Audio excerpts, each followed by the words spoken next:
Indo-Pacific realm, a vast expanse of thousands of coral reefs and countless islands. It stretches eastward from the African coast to Easter Island in the South Pacific and north to the Hawaiian Islands. And in the heart of the Indo-Pacific lies the Sulu Sea.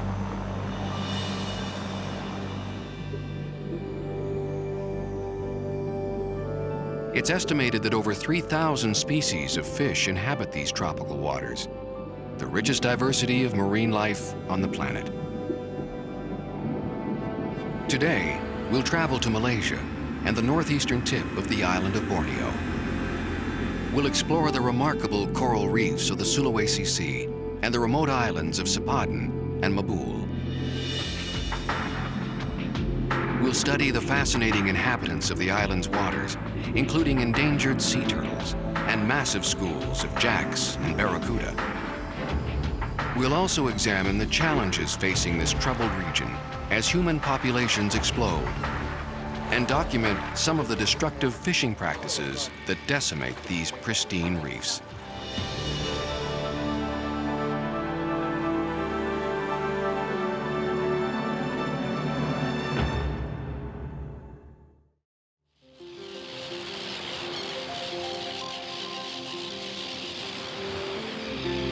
Over 3 million species share the Earth. Most are insects, many are plants. About 9,000 of them are birds, and 4,000 are mammals. These plants and animals, however, are relative newcomers. Only 10 million years ago, a fleeting moment in evolutionary time, most species that inhabit the Earth today had yet to evolve. Life first sprang forth from the sea over 5 billion years ago. But it was at least 4 billion years before any species colonized land.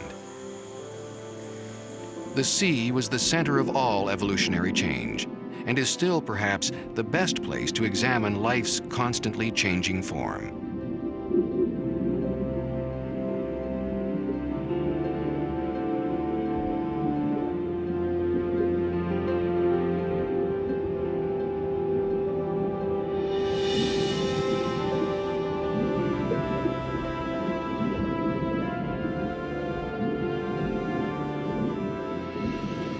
We tend to forget that the sheer number of species here far outstrips anything found on land.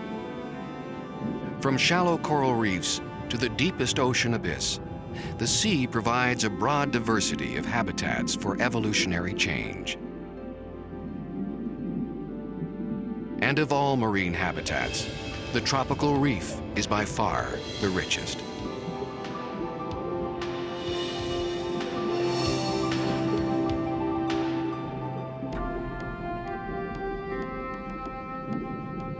These complex ecosystems develop in warm ocean waters of the world, forming a wide belt around the equator that stretches from 30 degrees north to 30 degrees south. But coral reefs cover only 0.1% of the Earth's surface, roughly 600,000 square kilometers. Comparatively, rainforests cover over 10 times that area. Yet like rainforests, coral reefs rank as one of our most complex, diverse, and valuable ecosystems.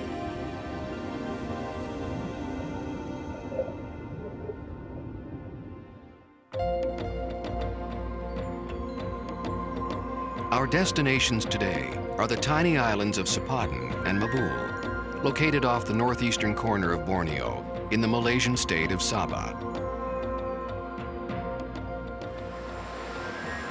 Our Indo-Pacific journey began in Malaysia's main city, Kuala Lumpur. From peninsular Malaysia, we flew across the South China Sea to the northern tip of Borneo. Departing Sabah, we traveled again by air to the city of Tawau.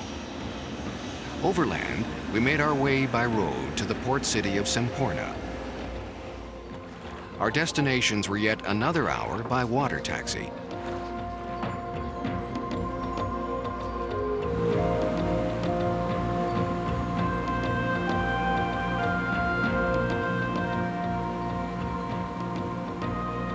After 2 full days of traveling, we finally reached our first destination, a tiny 40-acre island called Sipadan.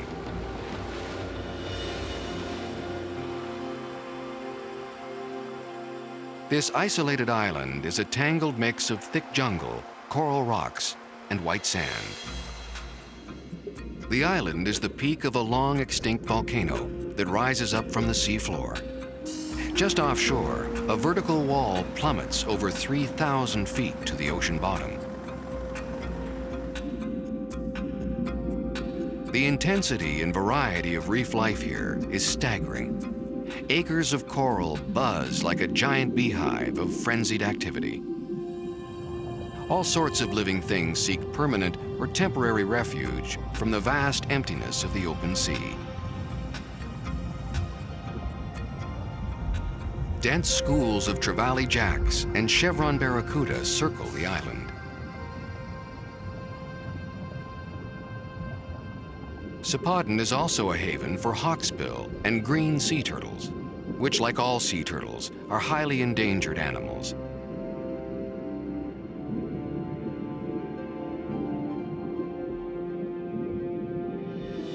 The waters of Southeast Asia surrounding Malaysia, the Philippines, Indonesia, and New Guinea are particularly rich in marine life.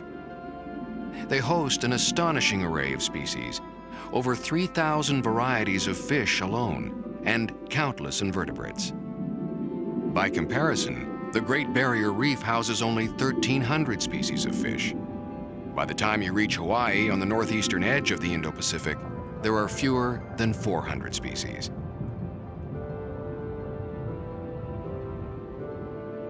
The Sulu Sea is a seascape of intoxicating beauty and spectacular abundance.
The most conspicuous member of Sipadan's undersea realm is the sea turtle.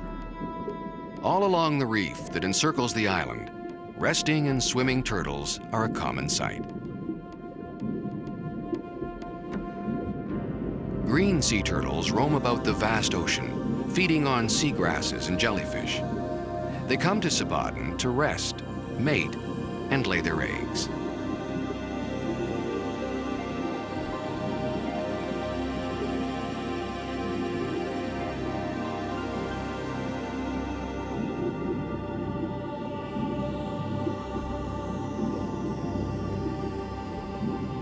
Hawksbills are generally smaller and are thought to lead more sedentary lives, taking up permanent residence along Sipadan's reef.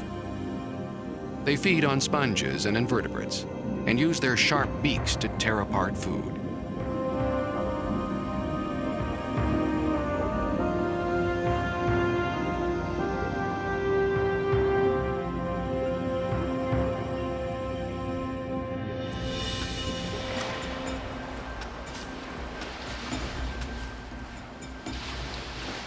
Females of both species nest throughout the year on the island's beaches, struggling ashore at night on the incoming tide.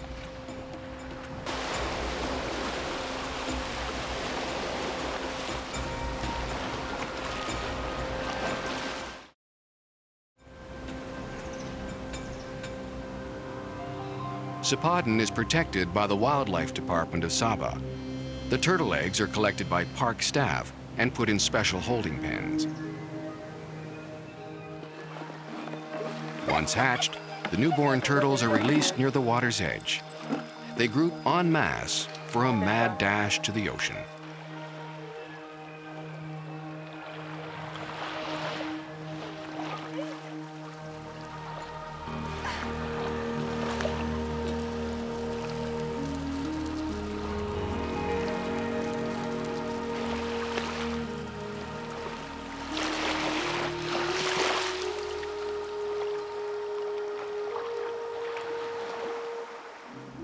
With no parental guidance, the turtles rely solely on instinct. Even with a helping hand, only a fraction of 1% will survive to maturity.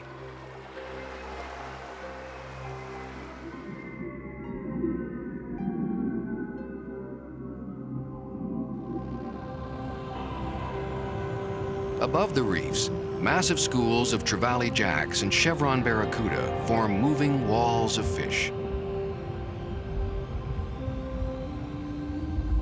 There is safety and strength in numbers. In immense, polarized groups, the fish swim like precision machines, thousands moving as one. During the day, the fish swim together in an almost trance-like state. They do not sleep like some species, but reduce their energy output and continually keep moving. At night, the schools disperse and individuals venture into the open sea to feed. At dawn, the schools reform and begin their daily ritual all over again. The chevron barracuda is strikingly marked with dark stripes along its side. They are slim and streamlined predators. Travali jacks have a slender tail base to reduce drag and a deeply forked tail that facilitates speed. Occasionally, schools join together in a spectacular undersea ballet.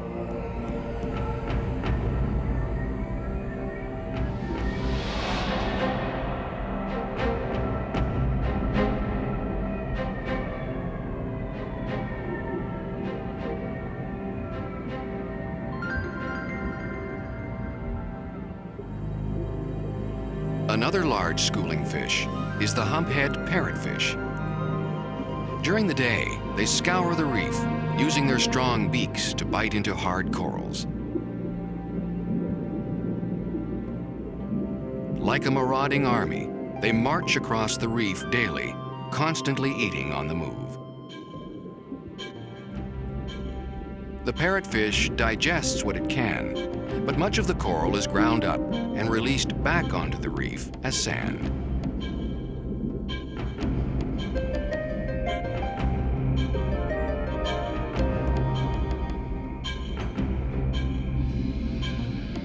The apex predator of these reefs is the white-tipped shark. Hundreds of the animals cruise along drop-offs, scavenging for weak or dying fish. When resting, they lie motionless on the bottom. Whitetips do not have to keep swimming to breathe.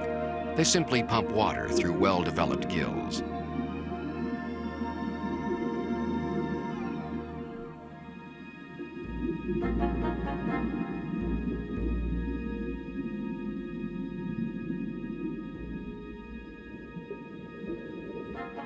Another fascinating predator is the lionfish. This beautiful and bizarre species has highly venomous spines. Each spine acts like a hypodermic needle that's connected to a venom sac at the base of their fins. Toxic venom can be injected into a potential predator or even an unwary diver who ventures too close. The message they convey so clearly with their striking colors and strange appearance is, do not touch.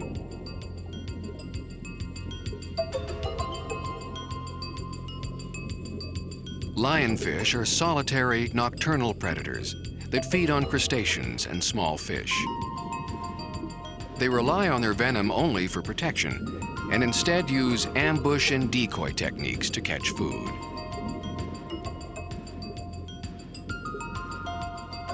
At night, they took advantage of our lights to stalk small fish with lightning-quick speed.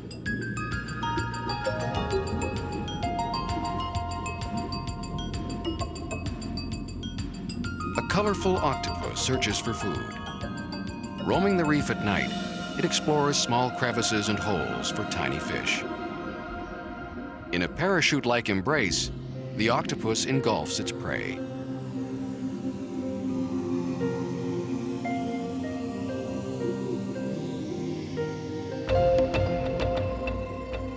Batfish are a graceful creature that are easy to recognize because of their flattened appearance and elongated fins. They are extremely friendly and curious fish. Occasionally, an individual may even bond with a sea turtle or diver, following them wherever they go.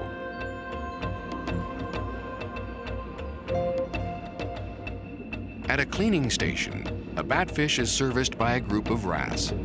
They clean the fish of parasites, darting in and out of their gills unmolested.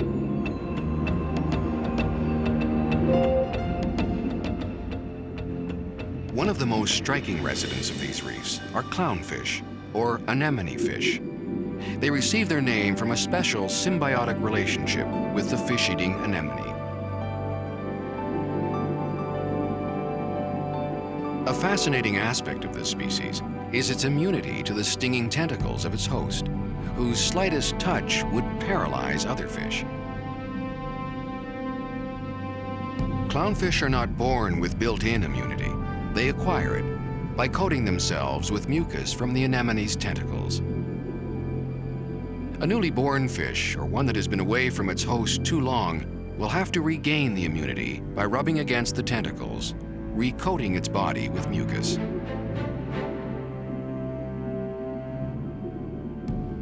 It appears to be a one-sided relationship. The clownfish is given both protection and shelter. The benefits they extend to their hosts are not so clear, although clownfish do provide some housekeeping duties.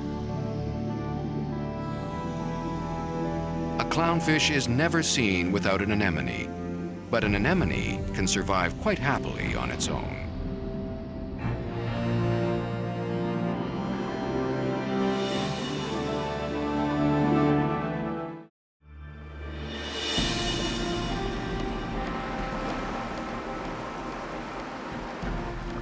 Our final destination in the Sulu Sea is a neighbor to Sipadan, the tiny island of Mabul.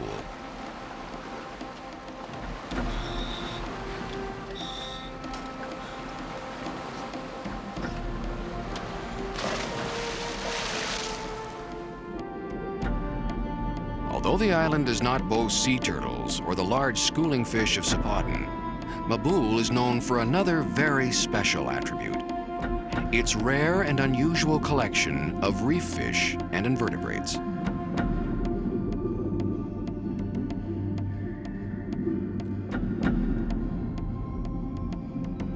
Mandarin fish, a favorite of photographers, hide in crevices protected by the sharp spines of sea urchins.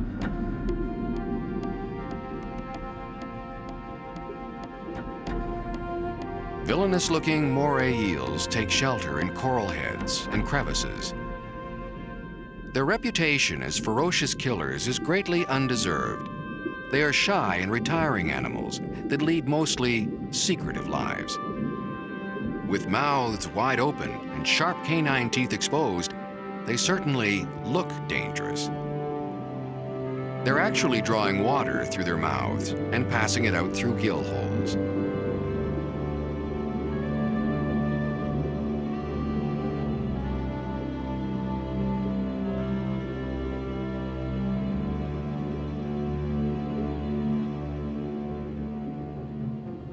Garden eels sway in the light currents, picking small animals from the water column.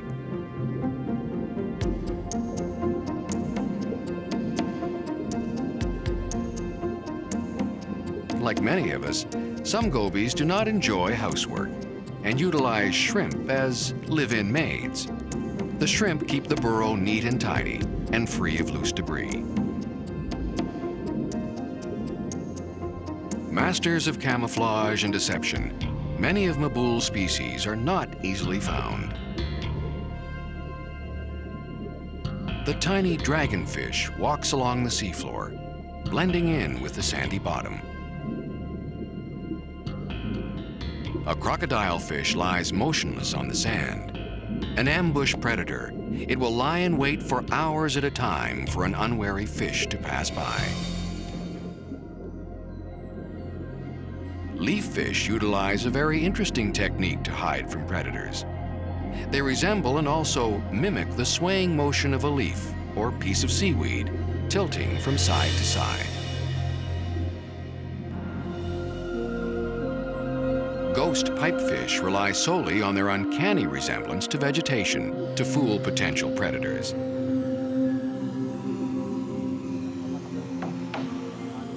One of the challenges facing this remarkable marine environment is an ever-increasing human population.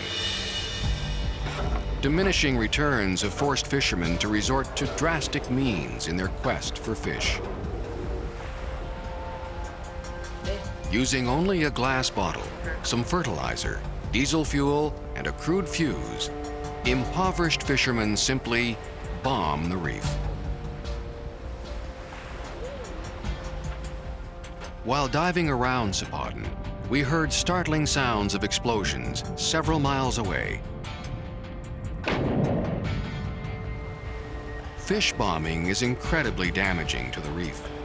Entire fields of coral are reduced to rubble.